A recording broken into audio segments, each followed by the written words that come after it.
Good afternoon. Today is May 31st, 2025. June's almost here. I want to talk today about an important event 70 years ago today. It's called Brown 2. Many may not be familiar with that exact expression. More familiar with Brown 1. It's a decision of the U.S. Supreme Court on May 17, 1954, that overturned the 1896 decision Plessy versus Ferguson and rejected the concept of separate but equal, that black schools and white schools could be segregated just as long as they were equal. Schools were separate, but they were very rarely equal. And it was a 9-0 decision. This case involving Linda Brown in Topeka, Kansas. Her father, who was like me, a minister in the African Methodist Episcopal Church, they won the suit in the U.S. Supreme Court. But things didn't change overnight. It was just a little over a year later, May 31st, 1955, that they had a ruling, Brown versus Board of Education 2, or simply Brown 2. And many all-white schools in the United States had not followed this ruling and still had not integrated. And in Brown 2, the court ordered them to integrate their schools with all deliberate speed. Unfortunately, it was a poor choice of words. They set out rules about schools needed to do to desegregate. And finally, it explained how the U.S. government could make sure the schools did desegregate. There was a lot of resistance. And I grew up in Waco, Texas, and all through elementary school, the schools were segregated. 7th and 8th grade, there were no African American students at West Junior where I attended. In the 9th grade, there was one African American student. And the following year, that was 65, 66 is when I finished the ninth, we went to the 9th grade, and then the 10th grade, at Waco High, the schools were fully integrated. And thankfully, I don't remember any major problems we had with that. Not every district was that way. But in the original Brown case, it planned to hear arguments during the next court session about just how school desegregation was going to happen. Interestingly enough, you read histories of various counties, and when they discuss the schools, the educational system, you generally find some discussion of school desegregation. It was smoother some places than others.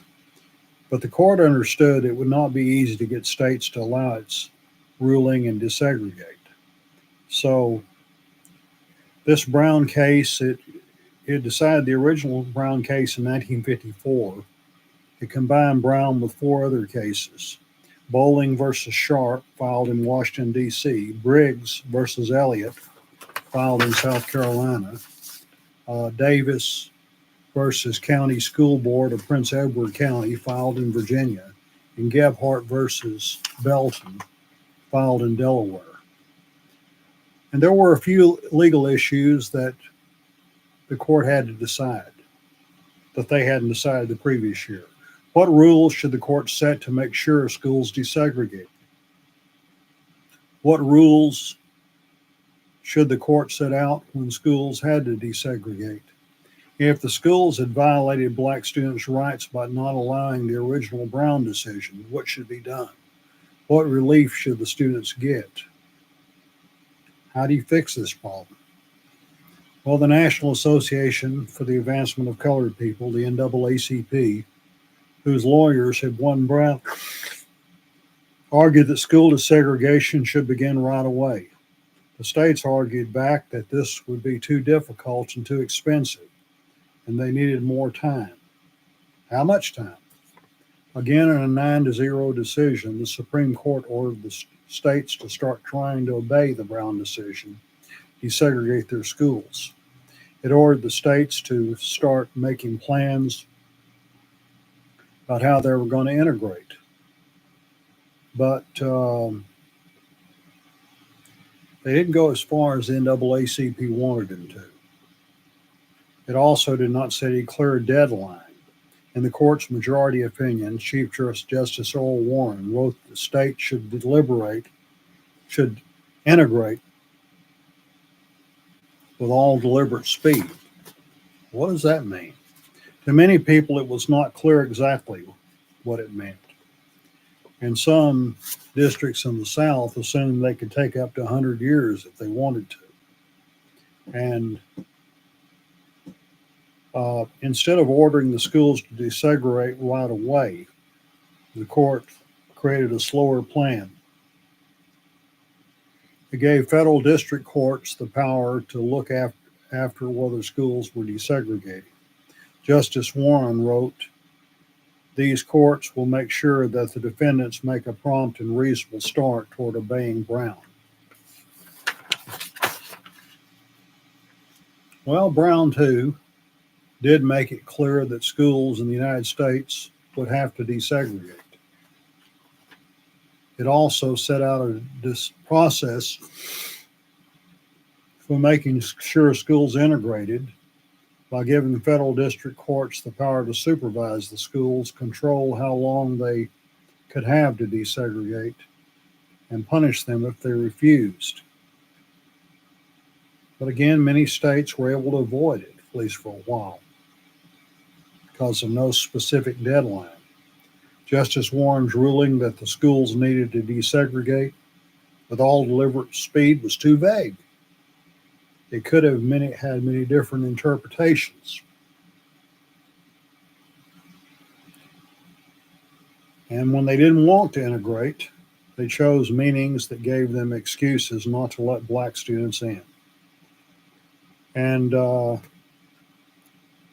for example, based on the Brown 2 ruling, a federal district court ruled that Prince Edward County, Virginia, did not have to desegregate its schools right away.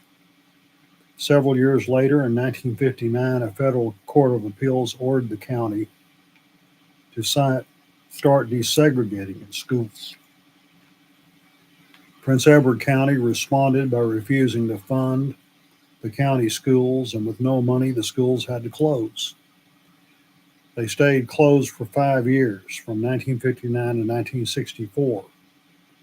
But Prince Edward County helped white students go to white-only private schools. Black students could not go to school at all unless they moved to a different county. But finally, in 1964, the U.S. Supreme Court ruled that Prince Edward County what they were doing was unconstitutional and ordered the schools to reopen without segregation.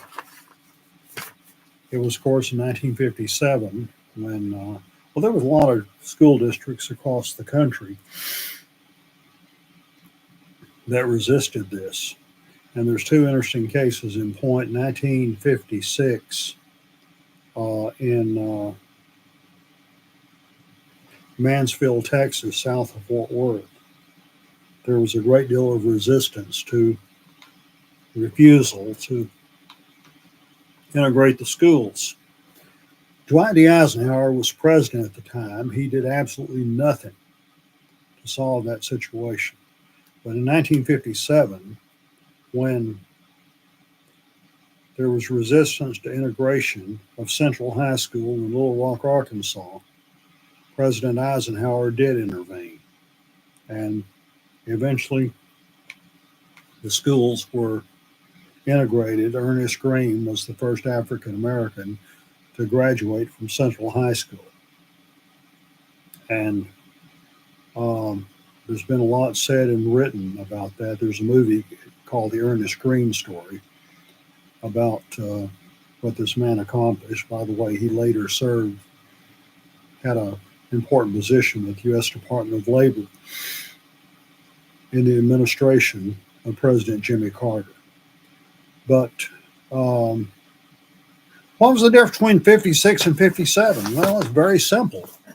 In 1956, Ike was up for re-election, and he didn't want to lose the Southern vote. So that explained his inaction. By 1957, he'd been reelected, inaugurated for a second time, and he couldn't run for a third term. So he didn't have that pressure of reelection, and he did intervene, and some things changed. As I say, in Waco, I don't remember. My first experience with integration was in the fall of '65, and that only involved one student.